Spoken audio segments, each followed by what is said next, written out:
Hello, everyone. Welcome to this edition of Oxford News This Week. I'm Jim Hughes, bringing you this edition with their headlines today. The new search for a superintendent for the Oxford Community School System. Also, an increase in auto crime around the Oxford and Orion area. And a prize-winning equestrian skill and pumpkin growing, all coming up. Portions of the news brought to you by Barron Industries. Sit back, stay tuned, because you're watching Oxford News This Week.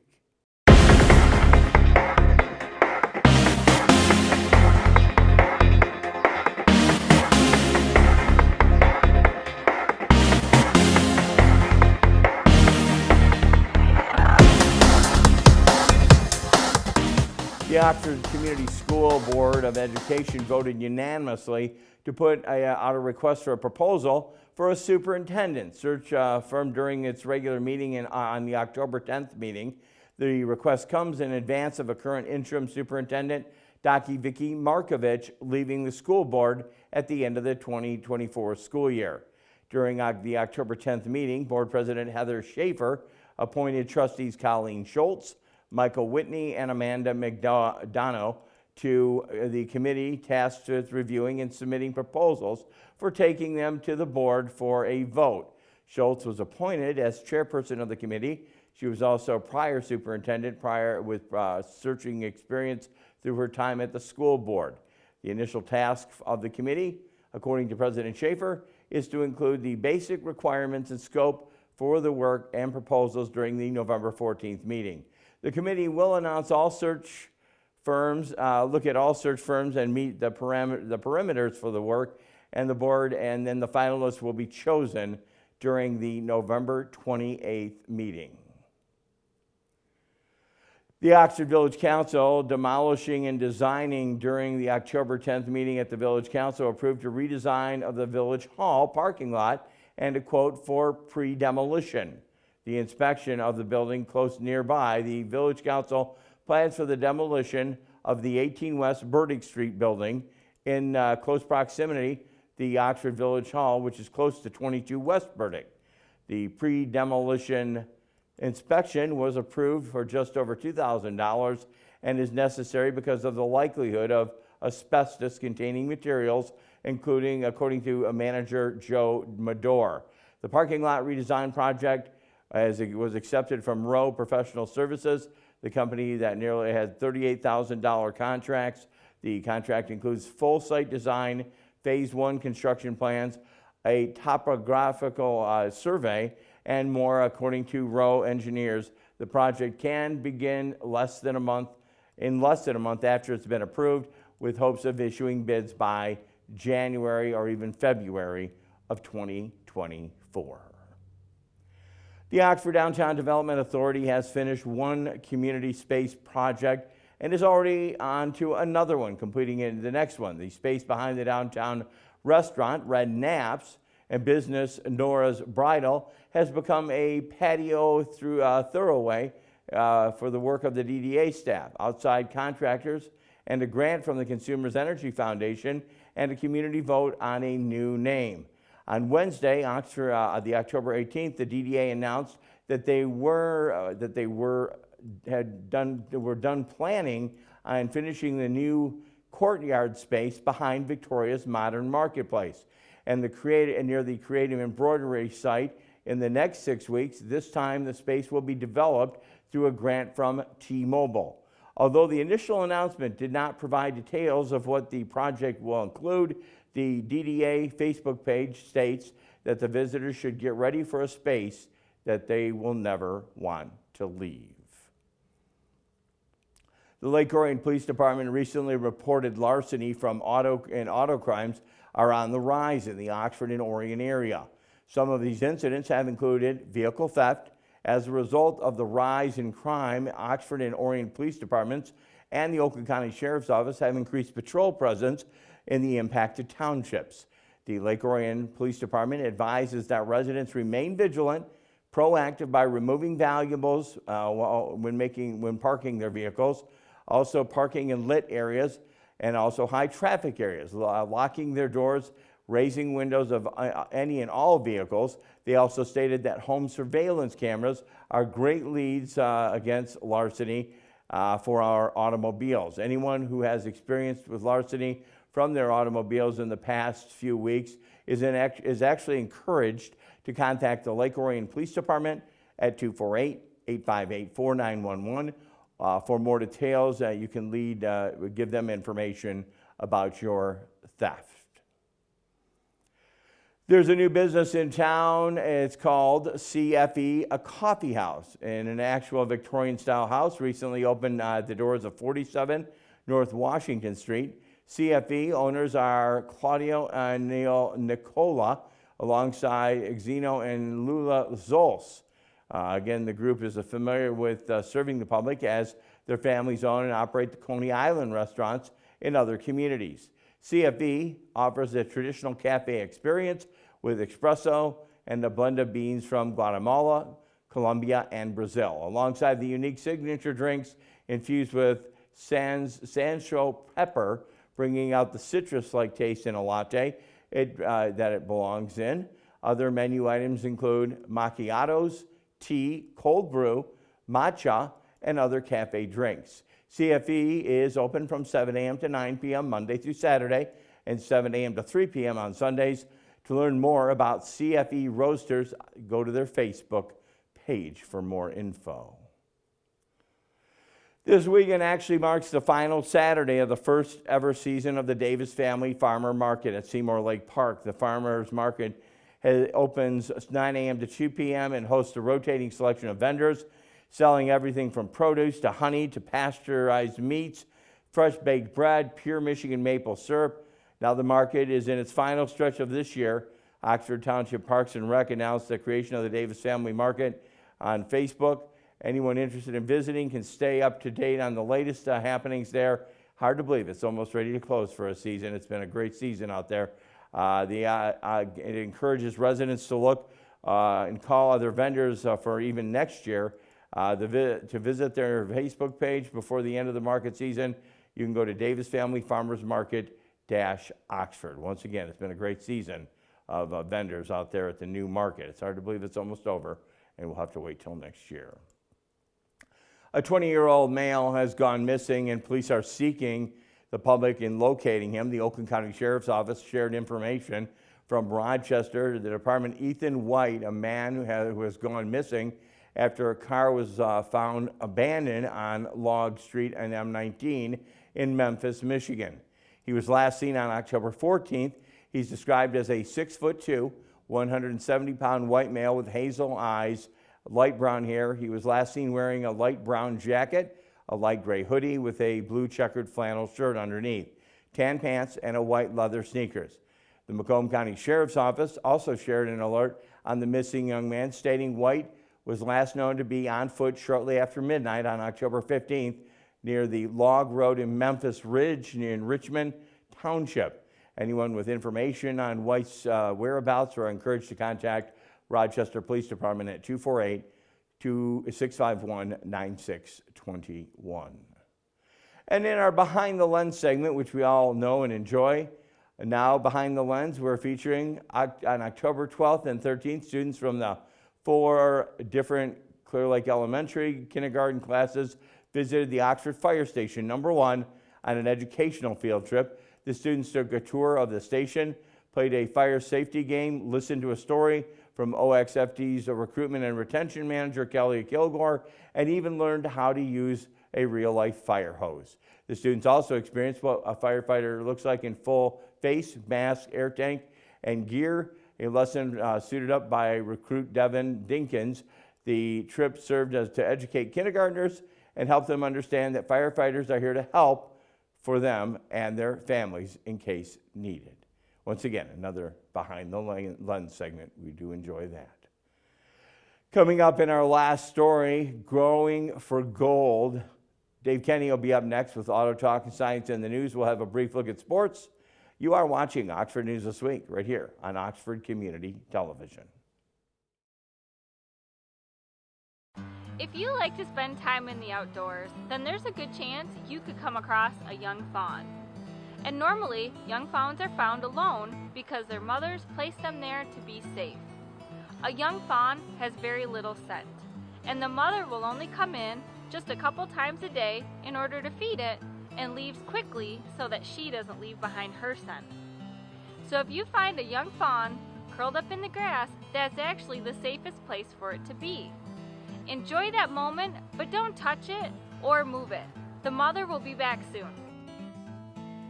Only licensed rehabilitators can legally possess wildlife, so please leave wildlife in the wild. For a list of licensed rehabilitators throughout the state, visit michigan.gov/wildlife.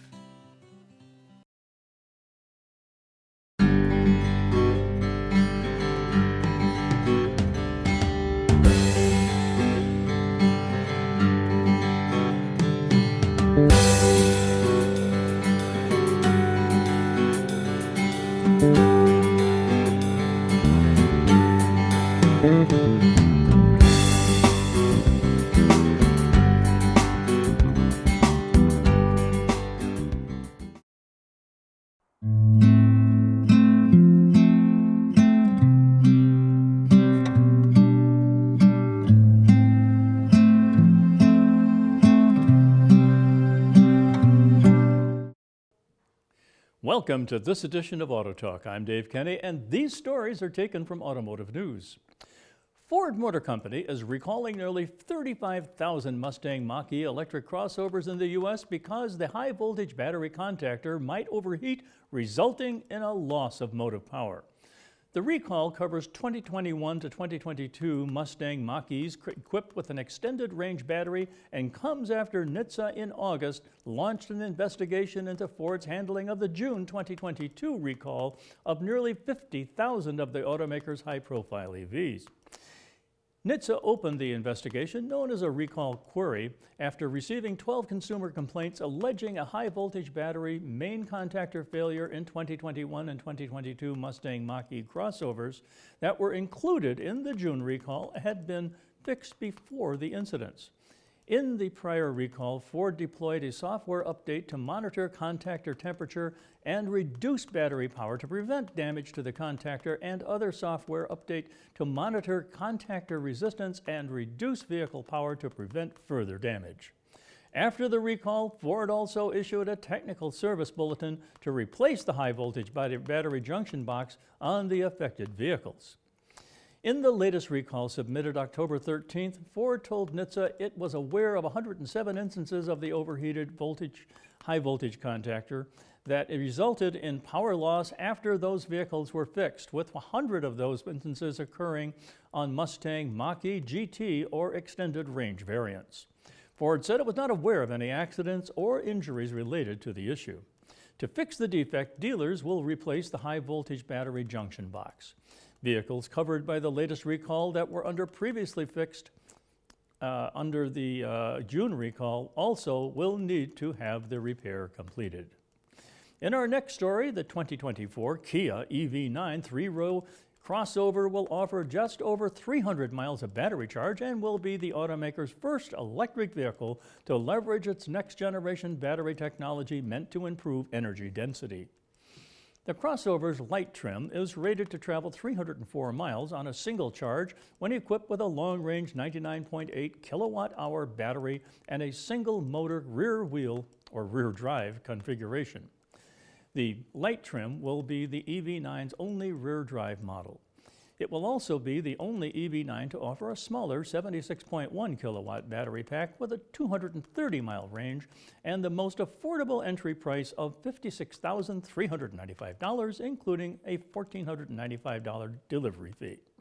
The cost of the 304 EV9 Lite jumps to $60,695 with shipping. Kia said the strategy is to place the EV9 affordably so it can be cross-shopped with comparable gasoline-powered models. It will be the first mainstream three-row electric crossover to enter the market. Both light models are well-equipped with 19-inch wheels, 7-passenger seating, and 8-way power-adjustable heated and ventilated front passenger seats. The long-range Lite swaps a second-row bench for captain's chairs. 3 other trims, Wind, Land, and GT line, come only in a dual-motor all-wheel drive configuration with the larger 99.8 kilowatt battery. The Wind and Land both offer a 280-mile range and 379 horsepower. The Wind costs $64,395 with shipping and comes standard with a heat pump and heated steering wheel. The Land adds extra features inside and out, such as a lighted grille, 20-inch wheels, and a 360-degree camera. The top-end GT line trades range for power, increasing torque from 443 pound-feet on the Wind and Land to 516 pound-feet. It has a 230-mile range and a $75,395 price tag with delivery. The EV9 stretches 197.4 inches and a half-inch longer than the Telluride. It has a 7.8-inch ground clearance and a drag coefficient of 0.28, pretty slippery. All EV9 variants will be able to recoup 80% battery capacity in under 25 minutes when hooked up to a DC fast charger. The 2024 Kia EV9 will go on sale at the end of the year. Well, that's it for this edition of Auto Talk. I'm Dave Kenny. Stay tuned to Oxford Community Television. Hey, this is former Detroit Lion Rob Rubick and former Lapeer, Michigan school teacher.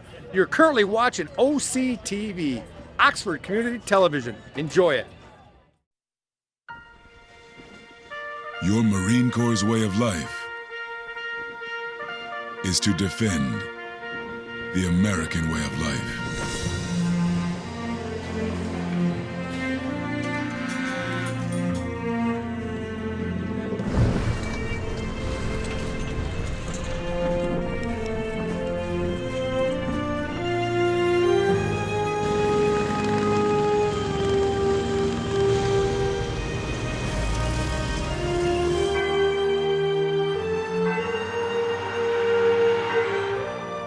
Every day,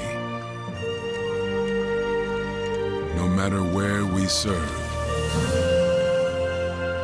we take a stand for our nation, for each other, for us all. The few, the proud, the Marines. Canine Stray Rescue is Oxford's own local dog rescue. Each year they take in hundreds of dogs and bring them into suitable homes. A certified nonprofit organization, Canine Dog Rescue strives to give pound dogs a new leash on life. To donate, adopt, or even volunteer, call them at 248-628-0435 or go to their website, dogsaver.org, and click on the Canine Stray Rescue League link.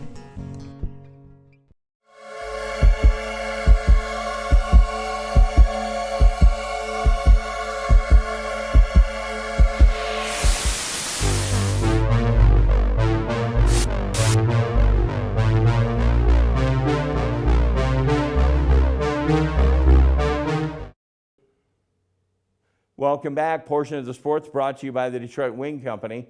Sit back, stay tuned. You're watching Oxford News This Weekend. Oxford Sports. Oxford Wildcats actually improved their record to a 3-5 overall in Oxford football. That hometown win happened last week over North Farmington. That score, a big score, 34-7. The game can be seen here on OCTV or anytime on our YouTube page. Cats are 1-4 in the OAA Red. The Cats face the University of Detroit Jesuit for a final home game. Again, we'll have that game here on OCTV.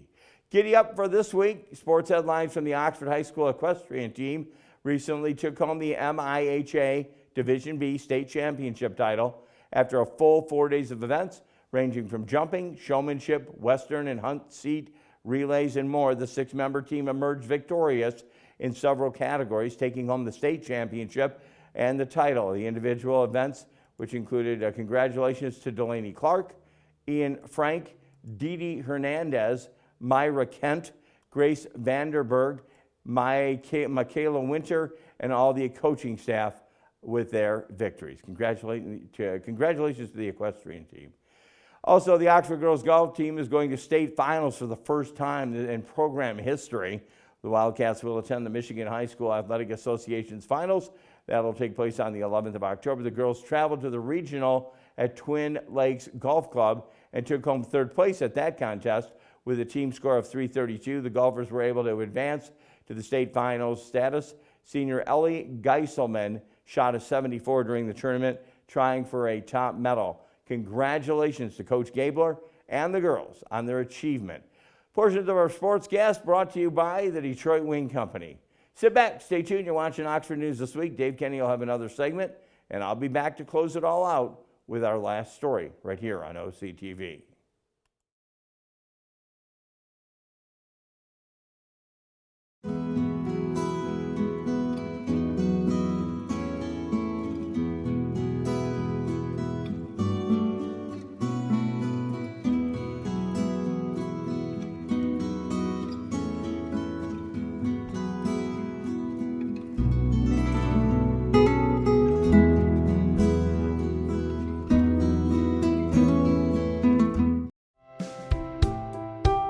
Canine Stray Rescue does just that.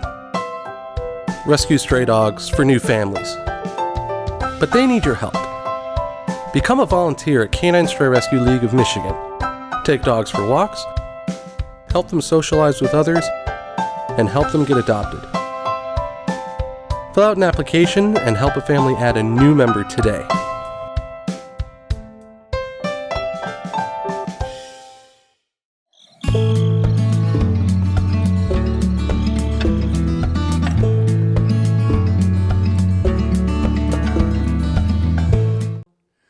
Welcome to Science in the News. I'm Dave Kenny, and this story is taken from New Scientist.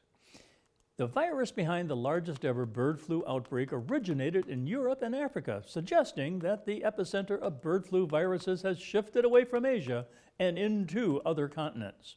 Since 2021, a subtype of the bird flu virus called H5N1 has infected and killed a record number of both domestic and wild birds across the globe.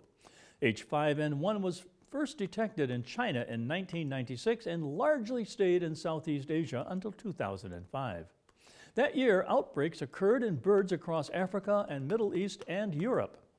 The H5N1 virus then reemerged in 2021, affecting birds in North America, Europe, Asia, and Africa. It has also spread to some mammals, including a few humans. Something is different about the mid-2020 and onward viruses than anything we've seen before since the 1996 detection, says Richard Webby at St. Jude Children's Research Hospital in Tennessee. So just a huge amount of virus in wild birds like nothing we've ever seen before.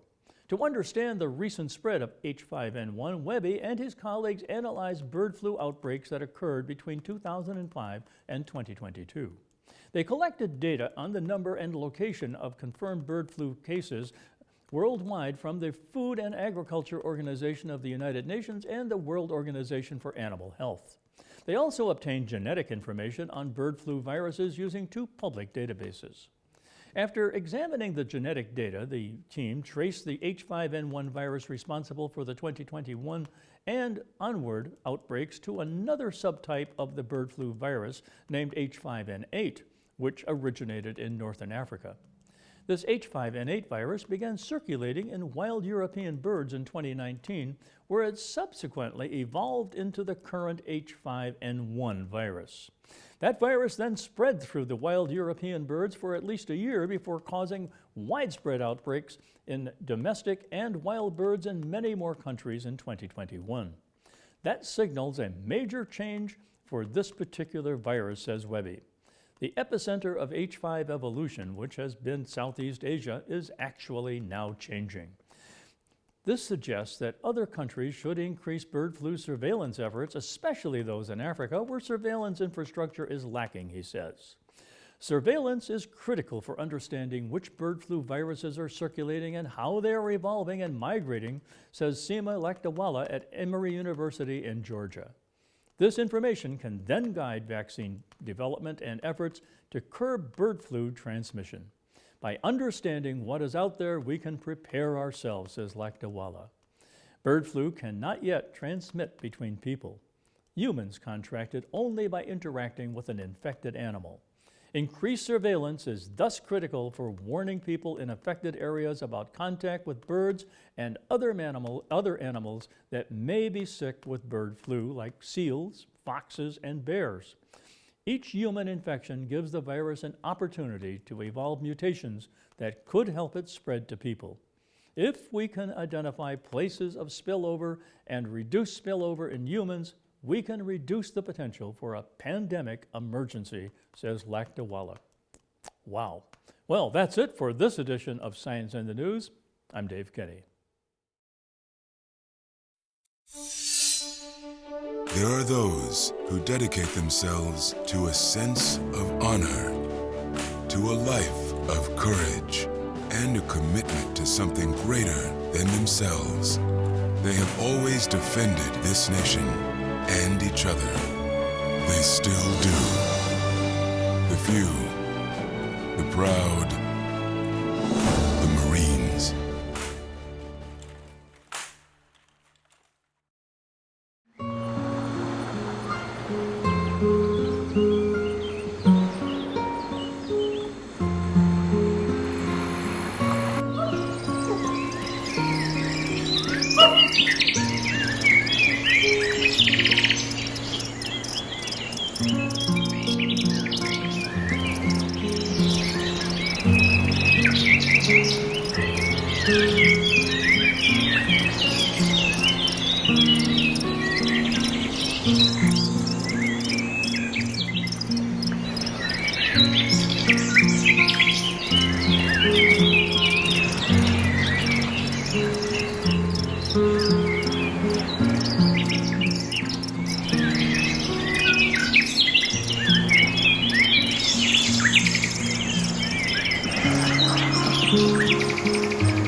Back with you, and yes, this is our last story.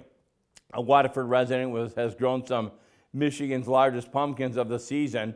Frank Morris is no stranger to this prize, winning pumpkins. He broke Michigan's overall record with a pumpkin, now get this, that weighs 2,350 pounds in 2022. This year, he grew 2 pumpkins over 2,000 pounds each. Morris said in an interview with the TV station Fox 2, he spends over an hour a day tending to the pumpkins when he has been growing since the end of June. His labor of wheelbarrows full of trimming, constant surveillance comes with a large payoff. Each seed from his pumpkins will likely sell for $100, and the entire pumpkin could fetch $20,000, although the national record for the largest pumpkin has been broken in Minnesota, and that pumpkin had a weight of 2,560 pounds. Morse is still growing for the gold. Good stuff there. Big pumpkins. Wonder if they carve them. That'd be kind of interesting to find out, right? Well, hey, portions of the news brought to you by Barron Industries and Detroit Wing Company. We so appreciate their sponsorship. And again, they have helped us sponsor the football games. And I definitely want to thank them for as always, for helping us do what we do here. And as always, we thank our news gathering sources this week. We gather news from the Downtown Development Authority, the Lake Orion Police Department, the Oxford Police Department, the Charter Township of Oxford, Oxford Township Parks and Rec, the Davis Family Farm Market, the Oakland County Sheriff's Office, of course, the Oxford High School, our good friends at the equestrian team, the Oxford Community Schools, and Oxford Athletics Facebook pages. We also use the Oxford Leader, the OxfordVillage.com, the Oakland Press, Fox 2 Detroit, WXYZ. Again, we thank them for all their contributions. OCTV can be viewed on Spectrum Charter Channel 191, Channel 99 on the ATT Uver system. You can check us out on YouTube anytime, Facebook, Rumble. We even have the Roku app that you can watch all over the world. If you have a show idea or would like to be a volunteer or even a sponsor, we need sponsors, contact our office at 248-628-9658. Special thank you to our producer and director, Kyle Snage, our videographers out there shooting the videos, news writer Allison Miller, our editor Marissa Ruska, also programmer Connie Miller, program coordinator Dan Weiss, and our own station manager who runs it all for us, Terry Stiles. For everyone here at OCTV, I'm Jim Hughes, and I hope you have a safe week, and I will invite you back next time when we both will take a look at Oxford News This Week.